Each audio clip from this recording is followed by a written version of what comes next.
بسم الله الرحمن الرحيم يسبح لله ما في السماوات وما في الأرض الملك القدوس العزيز الحكيم الحمد لله الرؤوف بالعباد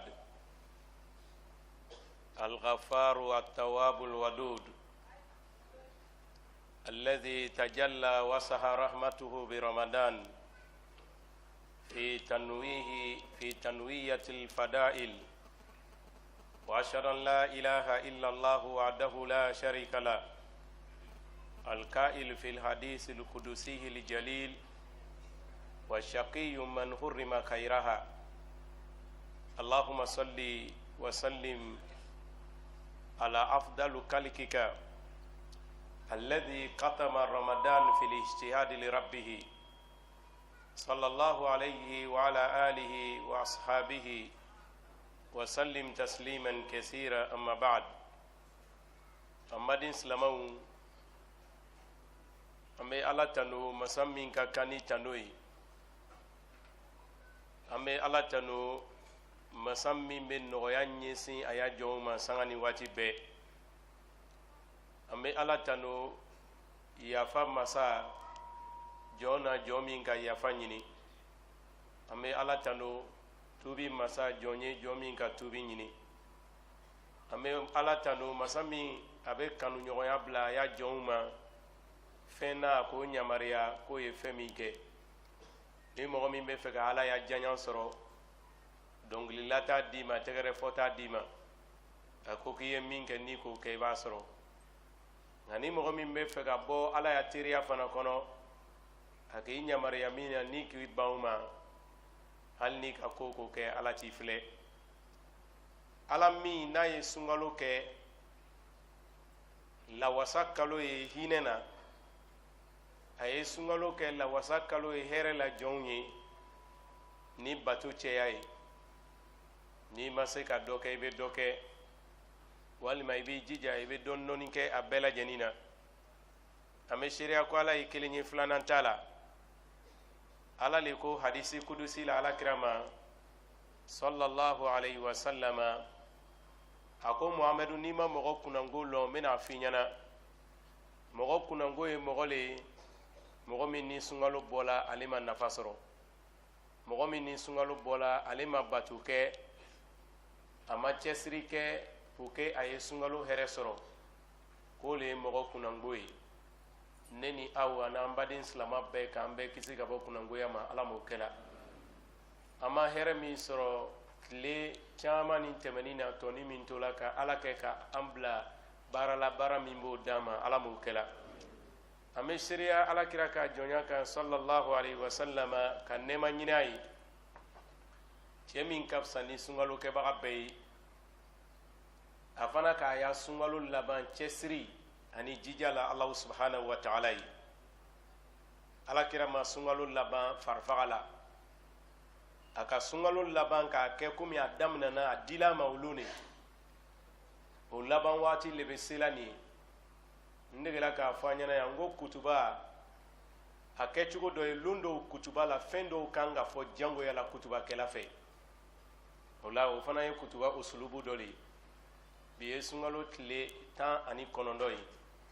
bi kutuba la fɛn minnu kan ka fɔ o le ye sini baara min bɛ damina fɔ ka taa bila kalo ye ma o tuma na olu kosɔn an ka kutuba nin kɛrɛnkɛrɛn al-amal fi ashri awakir min ramadan baara minnu kan ka kɛ sunkalo tile 10 laban na ayyuhal muslimun ittaqullaha tabaraka wa ta'ala washkuruhu ala ma marra bikum min ash-shahr wa sa'aluhu tawfiq wal qabul amadin silamaw ko an y'an jilaja ka siran ala ɲɛ ala min se kɔrɔta la an ye kɛ ala fobaga ye sabu wagatiw dila ma sunkalo kɔnɔ wagati minnu ni bɛɛ ma sɔrɔ k'a damina sunkalo bisimila fɔ ka d'an bila yɔrɔ nin na ala k'o d'an ma an ka mun kɛ ala ye foyi a ma kɛ minnu ɲɛna olu ka mun kɛ ala la foyi anw ni fɛn min ka kan o le ala foyi wa ani fɛn min ka kan fana ka ala deli an ye min kɛ k'an bɛn sababa ma silama tɛ ɲagala ya bato la an badenw silama tɛ sawala ya bato la silama ta ya bato jati la i bɛ jɔrɔ fɛn min na le ala y'i bɛn sababa ma a kɛcogo la a kɛnin kɔfɛ fana ni ala fana y'a minɛ ka ala kɛ k'an minɛ an ma ala m'o kɛla ka ala kɛ k'an bɛn sababa ma ala m'o kɛla وجددوا الاستعداد لإتمام البقية فهذا شأن المؤمن في رمضان amadin silamɛw ko an y'an jija an y'an labɛn kura ye ka sunkalo tɔ kɛ min bɔla la o bɔla la an ye ɲinɛ o kɔ an k'o jate min tola an y'an ɲɛsin o ma ni fanga ye an y'an ɲɛsin o ma ni cɛsiri ye an y'an ɲɛsin o ma ni farifoni ye n'o kɛla an bɛ sunkalo tɔ dafa ni ne ye silama kɛcogoya ye i bɛna taa silama caman sɔrɔ olu ma nin faamu k'ala kɛ k'o y'a faamu ala m'o kɛla معاشر الإخوة الصائمين إن سورة المؤمن مع ربه في رمضان موقوف على ما جاء منصوص على لسان نبيه صدق المصدوق عيش يقول وينظر الله إلى تنافسكم فأروا الله الخير وقائل أيضا فإن الشقي من أرم خيرها همدين سندنا برو جني مسو دمسني مغقربا sunkalo a cogoya fɔla alakira bolo sallallahu alaihi wasallama silama kan ka ye cogoya min na sunkalo la o fɔla an y'an jija an ye je ten alakira ko sallallahu alaihi wasallama ko ala bɛ an ɲa ɲɔgɔn dan nin filɛ sunkalo la ala bɛ an ɲa ɲɔgɔn dan nin filɛ ɲuman kɛli la ala bɛ an ɲa ɲɔgɔn dan nin filɛ ɲuman sigili la ala bɛ an ɲa ɲɔgɔn dan nin filɛ ɲuman fɔli la sunkalo kɔnɔ o kɔrɔ ye di i kana to waati si ala ɲɛ bɛ lɔ i la ko tɛ dugu masa min ma k'i sɔrɔ ko dɔ la ni hɛrɛ t'a la sunkalo la o la silama bɛ nin bila a ɲɛkɔrɔ ka nin k'a ya sunkalo tagana ye a filanan cibaga ko kunangbo yɛrɛ yɛrɛ ye mɔgɔ le mɔgɔ min ma hɛrɛ sɔrɔ i b'i jija i kana kɛ kunangolo jama na i b'i jija i kana kɛ kunangow cɛma i b'i jija i ka kɛ mɔgɔ kunandenw cɛma o le ye mɔgɔ minnu bɛ hɛrɛ ɲini hɛrɛ ɲini n baden hɛrɛ kɛ hɛrɛ fɔ i sigi hɛrɛ kan don hɛrɛ ko la sunkalo la kana to hɛrɛ kɛrɛfɛ a to ala y'i ye hɛrɛ kɛ la i kana kɛ mɔgɔ la mɔgɔ minnu n'o kunna ka bɔ ni ne ye sunkalo sawura ye ni ne ye mumini sawura ye sunkalo la kelen ala ɲɛ b'ale la fila ala ko k'a ye cɛsiri kɛ ka hɛrɛ kɛ o tuma na a bɛ nin kɛ a tagasina ye fa aqsamu nnas qabla ashril awakir salas an bɛ waati min na sisan mɔgɔw tilanna gurupu saba sunkalo tile tan laban seni ni i b'a sɔrɔ mɔgɔ minnu donna sunkalo kɔnɔ an tilanna jamakuru saba an b'o fɔ walasa ele bɛ jamakuru min na a tɔni min bɛ yen o tuma na i b'i yɛrɛ saniya i b'i yɛrɛ labɛn ka kɔsegi o tuma na wagati tɔni na walasa i kana kɛ mɔgɔw la maa minnu ala b'olu filɛ a t'o ye ko ɲuman na i kana kɛ mɔgɔ la maa minnu n'o b'o yɛrɛ jɛn o tuma na sunkalo hɛrɛ la fa kismul awwal alul kasrati wal iktifa jamakulu fɔlɔ o le ye mɔgɔw ye minnu ko k'olu ka bato caman kɛ wa olu wasala n ka kuranna caman jigi n ka zikiri caman kɛ depuis sunkalo daminɛna ne ma tele sibila o tuma na ne wasala ten a tɔ ka ɲi ten an y'o to mɔgɔw bolo ne sen bɔla la n fari fagala olu le lakoloɲana ka bɔ nanfila seliyɔrɔw la olu le ka kuranna datugu k'a bila armoire kɔnɔ olu le ka tapi kuru k'a bila olu ɲɛna o ka caman kɛ mun de bɛ fɔ olu ɲɛna ko caman tɛ kɛla ala ɲɛkɔrɔ mais bɛnsema a n'a dafa ala b'o le fɛ mɔgɔ ya bato tɛ cɛya ala ɲɛkɔrɔ mɔgɔ kana ɲagaya bato la mumini tɛ ɲagaya bato la sheikul islam bun taymiya ko mumini bɛ ko fila le ni ɲɔgɔn cɛ yastakar ibadahu aka ibadatahu aka bato min kɛ a b'o ye fitini a b'a jurumu ye komi kuru ka bato nin ye komi lumɔgɔ o tuma na mumini bɛ kɛ ten de a bɛ jɔrɔ bato kɛni na a tɛ ɲaga bato la o tuma na tant que ni bato kulu ma se dakan na o tuma na ale t'a lalɔ o tuma na minnu n'o fari fagala a y'a yɛrɛ kunu k'an kɛ mɔgɔw ye maa minnu farifoni bɛ na o la bato fitinin kɔfɛ o tuma na ala m'an kɛla o mɔgɔ ye jamakulu filanan almuntanziruna intihai shahr olu be lon compter le la ko a ye bante sa ma yɛrɛ sɔrɔ sunkalo daminɛ fo ka se bi la a ma foyi kɛ wa a tɔni min tola ale b'o le compter la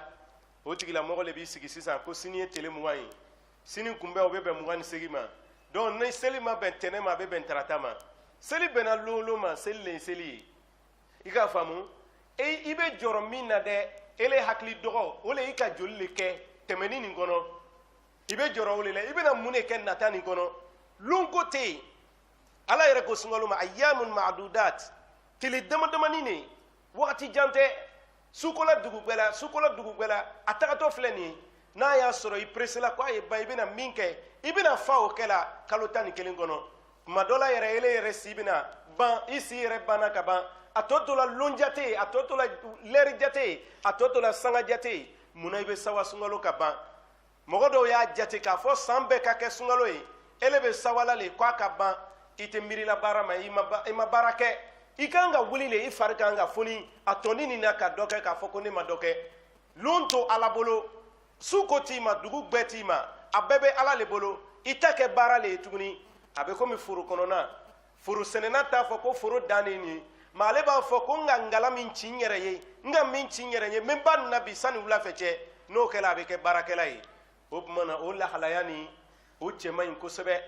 o ma dɔ kɛ sunkalo la a tɔni min tola o b'o fɛngɛ olu kosɔn i b'a ye olu ya selimafɛn ko ka jugu olu t'a lɔn ko seli bɛna sunkalo kɛbaga le kama a b'olu ɲɛna ko seli bɛna sogodumuni dumunikɛ le kama seli dila le ko sunkalo kɛbaga ye taga i lɔ kɛnɛ kan ko ala bɛ waso n'a ye seli dila o le kosɔn a ma di ko mɔgɔ min ma bato kɛ k'o tigi taa seli kɛnɛ na ko ala bɛ waso n'a ye a bɛ fɔ selilon ma ko yawmul jawais sara ta lon ele min ma baara kɛ i bɛ sawa sara ta lon na mun na o la i ka hakili sɔrɔ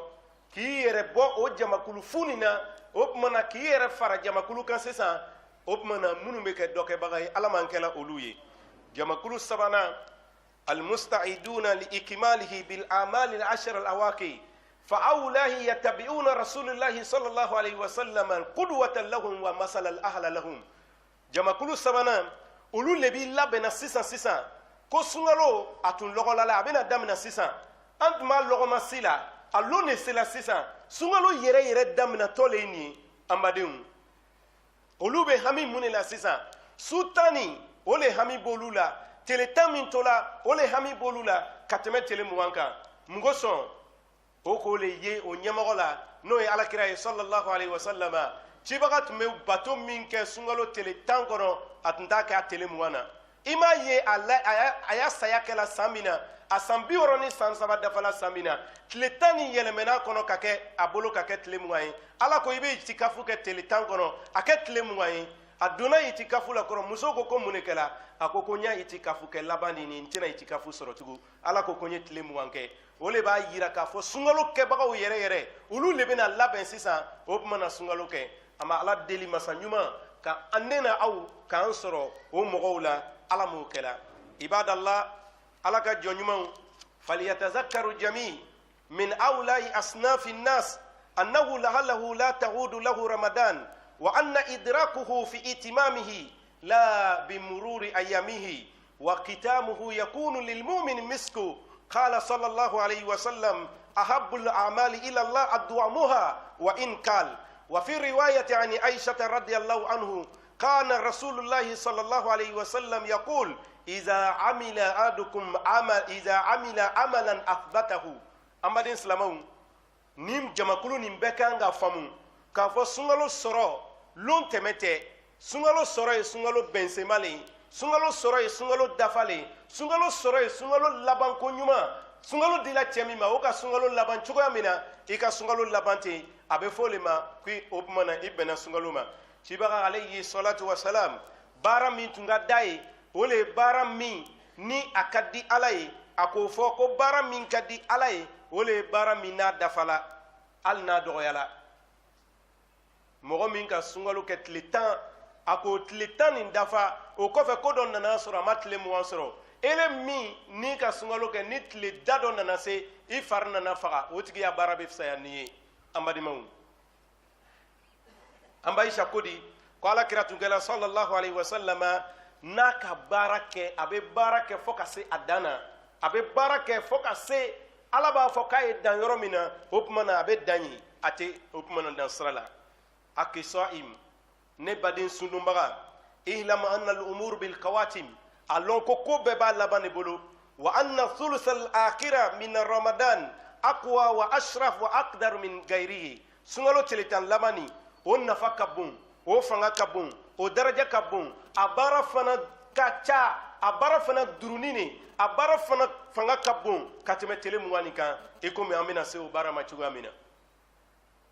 ni banaw la sisan i b'i bila cibaga kɔ i karamɔgɔ cɛ tɛ dɛ i b'i la cibaga le kɔ sunkalo la karamɔgɔdenya jija bɛ se ka bonya ni karamɔgɔ cɛ ta ye sunkalo laban na an k'o ye o kɛla an ɲɛna hali bele o fana bɛ kɛla i k'a faamu kɛ karamɔgɔdenya cɛsiri a bɛ se ka bonya n'a karamɔgɔ cɛ ta ye sunkalo laban na ni ala k'a ni sababa bɛn ala ma ni sababa bɛnna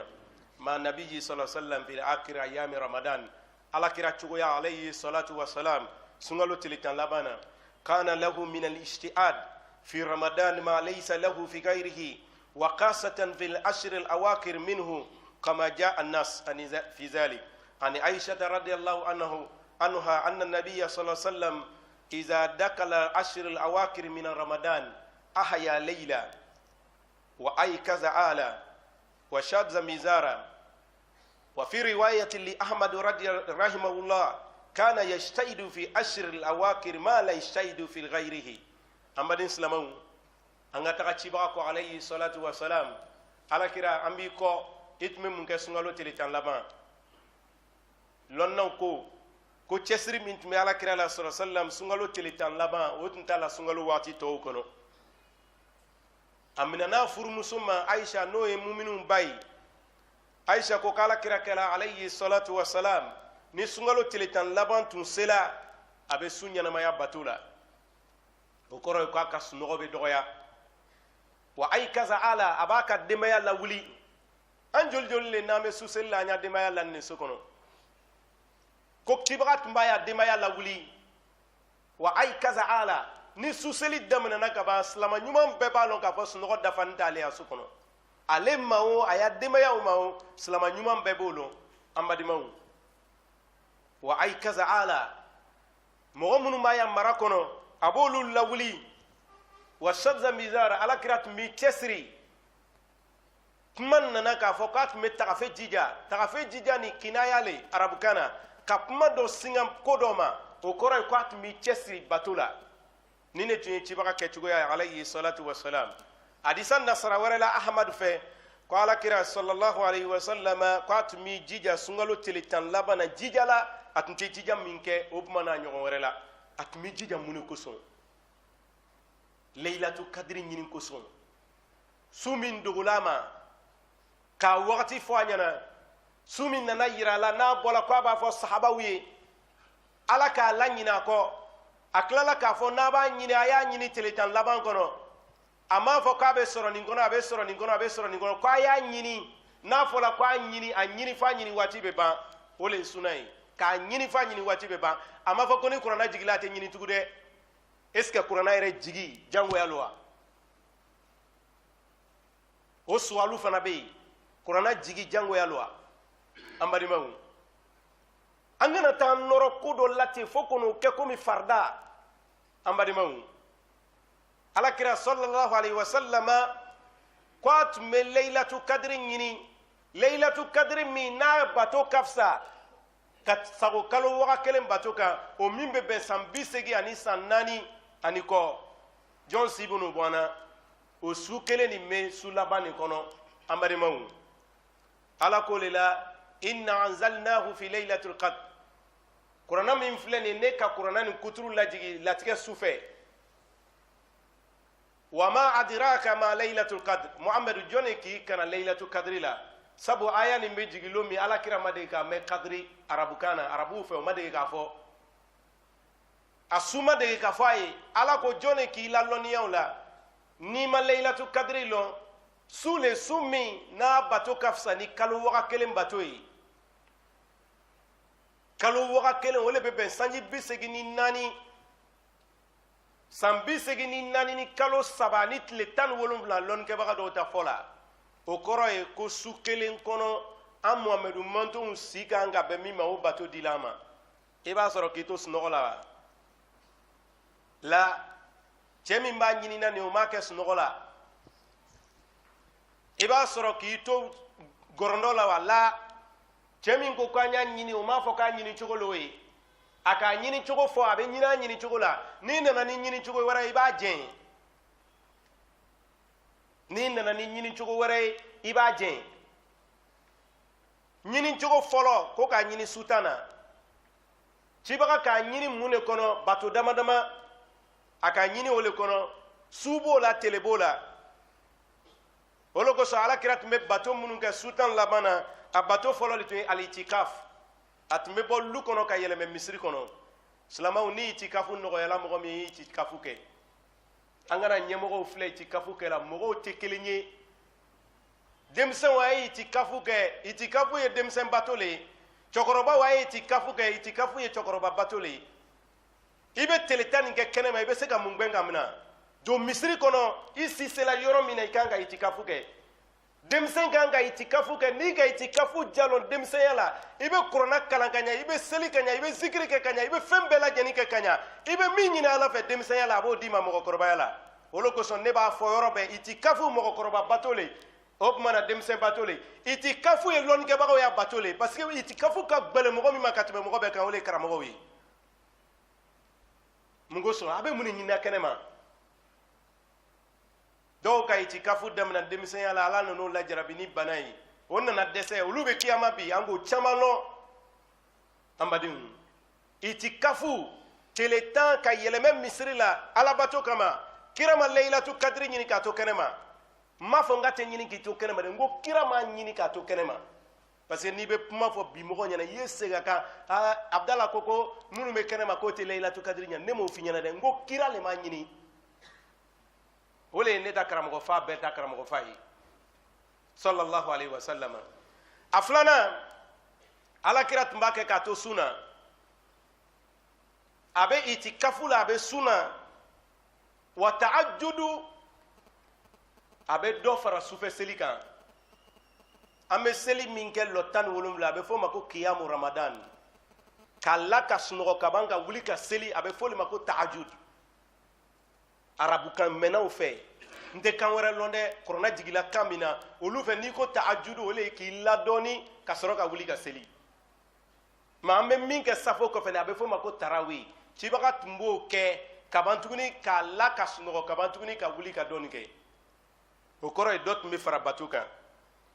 a tun bɛ sutan ni bato dɔ kɛ mun na duwawu o le kosɔn an b'ayisa a ka sutan fɔ k'a fɔ an b'ayisa nana a ko ya rasulallah ni sutan sera ne bɛ mun fɔ lɔnnaw ko miiriya fila le nana o la ni sutan sera n bɛ mun fɔ o kɔrɔ ye ni n tɛ seli la walima ni n tɛ itikafu la k'a sɔrɔ n cogoya ma bɛn n bɛ mun kɛ kelen ou bien yɛrɛ n lahala yɛrɛ bɛnni ne n bɛ mun de ɲini ala fɛ alakira ka duwawu dɔ d'a ma a m'a fɔ ko k'o kɛ waati si fɔ o waati allahumma innaka al-afu tuhibbul afwa fa'fu anni allahumma innaka al-afuwul karimun tuhibbul afwa fa'fu anni o dira aisha mane iti fɛngɛ la o sutan seli la ko aisha ko y'a fɔ ala yafa ka di ile ele ye furuseri masale yafa ka di ye ma ɲini fɛ i ye yafa ma n'ala yafali ma mun b'o kɔfɛ an bɛ fɛn fɛn na nin a bɛɛ ye ala ya yafa ɲini nin duwawu ni lɔnnaw ko k'a ka surun a ladɛsɛni nin maa kɔrɔ bɛ fɛn bɛɛ ta allahumma n mari ala n matigi ala ne danbaga ala ne sɔnbaga ala ne garijɛgɛbaga ala ne ka ko bɛɛ bɛ ala min bolo kana allahumma fɔ k'a sɔrɔ i ye musiriku ye dɛ n'o tɛ i bɛ wuya fɔ la mɔgɔ tɛ allahumma fɔ k'a sɔrɔ i bɛ sirikuya la a ye allahumma to tawhiditigiw bolo olu de b'a valeur la olu de bɛ se k'a fɔ parce que n'i ko allahumma ala b'i filɛ ne lo dɔ fɔ sisan innaka al-afu ele min filɛ nin ye dɛ ele le ye yafa masa ye tuhibbul afwa yafa ka di ye fa'fu anni i ye yafa ne ma hali n'i ka kojugu kɛ mɔgɔ la karisa ele ye furusiri le ye a fɔla n ye k'i bɛ yafa mɔgɔ ma yafa ma a b'o ban cibaga tun b'a kɛ duwawu la wa zikra tun b'a kɛ ala kofɔ la o le kosɔn a y'a sutan seli la a tun bɛ duwawu min kɛ ni ka kitabu filɛ ɲɛnama a tun bɛ duwawu min kɛ a b'a bɛɛ changer n'a tun bɛ sutan seli la n'a nana ruku la a b'a fɔ subuhu qudus rabbul malaika waru subhana zi jabaruti wal malakuti wal kibriya wal azama. A tun bɛ min kɛ farida seli la a b'o to yen a bɛ zikiri wɛrɛ ta o tuma na a bɛ na n'olu ye. An kan ka mɔgɔw kalan nin de la mais an bɛ sunkalo ban ten manamanakan fɔ la mɔgɔw ɲɛna ten. A tɛ mɔgɔw kalan i ma dɔn ko silamɛya ka di nin bɛɛ dira anw de ma. An badenma silamɛw cibaga tun bɛ ala ko fɔ wa munajaat a tun b'i dama ka se ala la. A tun bɛ bato min kɛ su 10 kɔnɔ a dɔ le ye zakatu fitr. A yɛrɛ k'o fɔ ko zakatu fitri min filɛ nin ye tu'ratu lis-sa'im sundobaga ka defo minnu kɛ nin zakatu fitri le bɛna saniya ka b'o la parce que sun bɛna yɛlɛ. Zakatu fitri ale le bɛna sun saniya sundonbaga saniya ka bɔ manamana kuma minnu tilala la defo minnu sɔrɔla a bolo wa tu'matu lil-fuqara a bɛ dɛsɛbagatɔw dɛmɛ fana olu fana bɛ seli kɛ. Olu kosɔn cibaga tun tɛ bɔ itikafu kɛyɔrɔ la fiyewu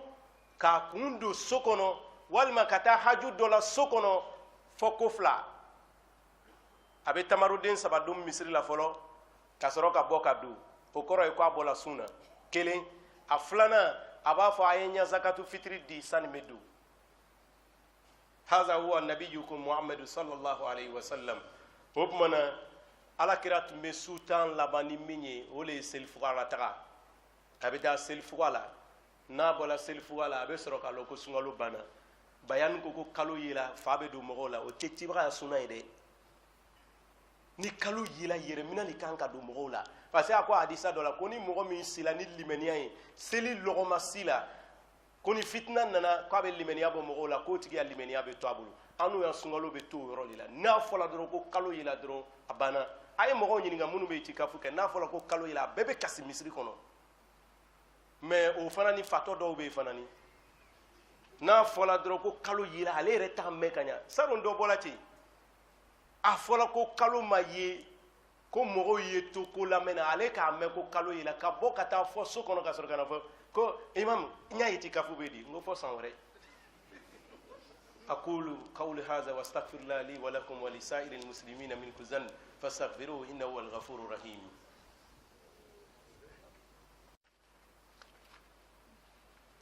الحمد لله رب العالمين والصلاة والسلام على رسول الله. Le thème d'aujourd'hui est intitulé les actions menées lors des 10 derniers jours du Ramadan. Louange à Allah qui multiplie ses grâces pendant le mois Ramadan pour que ses serviteurs tirent du profit à cela. Car c'est lui qui est le pardonneur parfait. Que Dieu nous pardonne tous. Que le salut d'Allah subhanahu wa ta'ala soit sur le noble prophète sallallahu alayhi wa sallam. Chers croyants, rendons grâce à Allah subhanahu wa ta'ala de nous avoir donné les jours écoulés de ce mois béni et invoquons-le pour qu'il accepte nos œuvres, que Allah accepte nos œuvres. Chers fidèles, nous tendons vers la fin du Ramadan béni et nous sommes aujourd'hui répartis en 3 catégories. Ceux qui se suffisent de leurs bons actes et ils ont commencé à stopper tous les bons actes. Parce qu'il s'est dit qu'il se suffit de les actes. J'ai lu tel nombre de Coran, j'ai fait rupture, tel là, vous ne voyez pas sur le Fils, c'est moi qui est là, j'ai passé ceci, ce temps, etc., etc. Deuxième catégorie,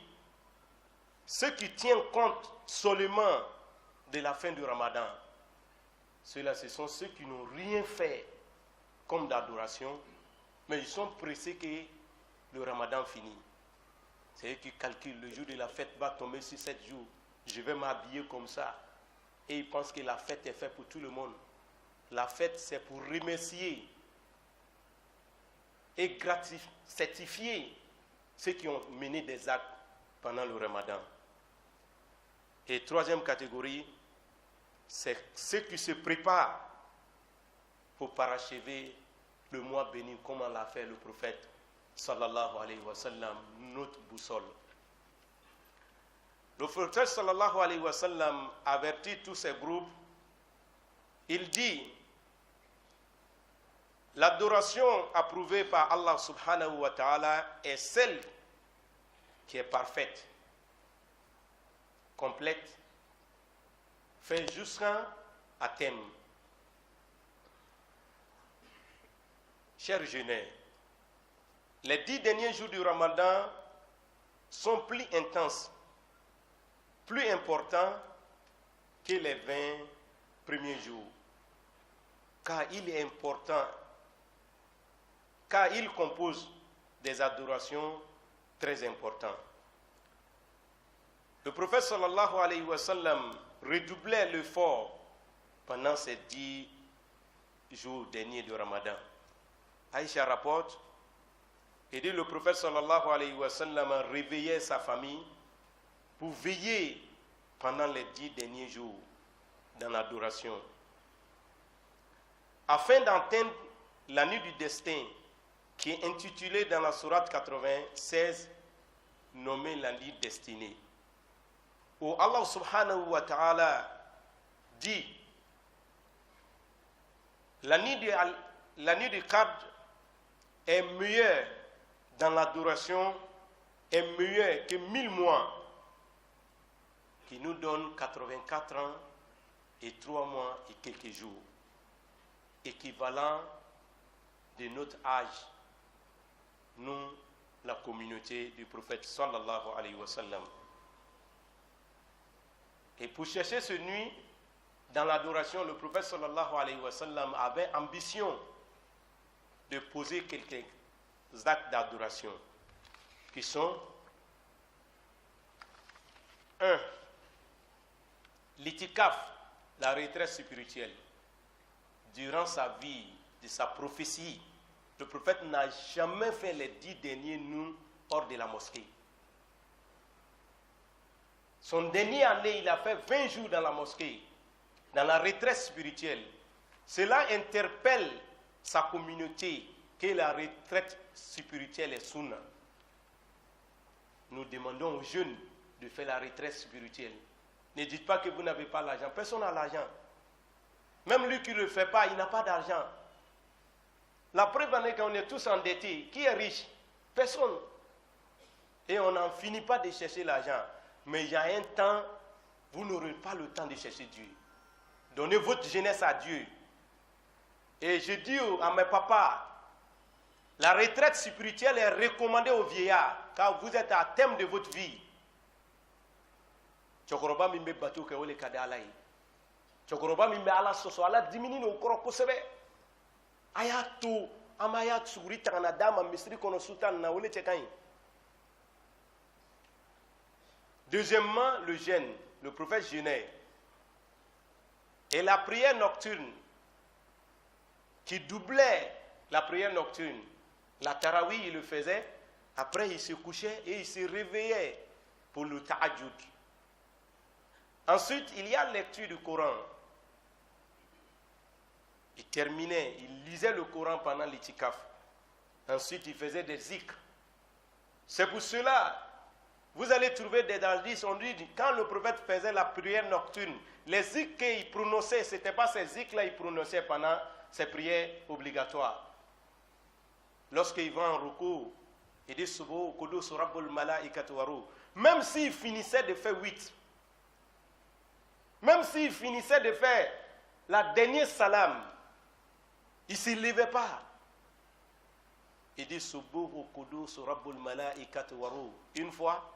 2 fois Subhu Qudus Rabbul Malaikatu Waruh. 3e fois, il tirait Subhu Qudus Rabbul Malaikatu Waruh. Allah kira suselit me banni. Natunga mogola seli susella. Salamun kofak menine foka soroka wuli.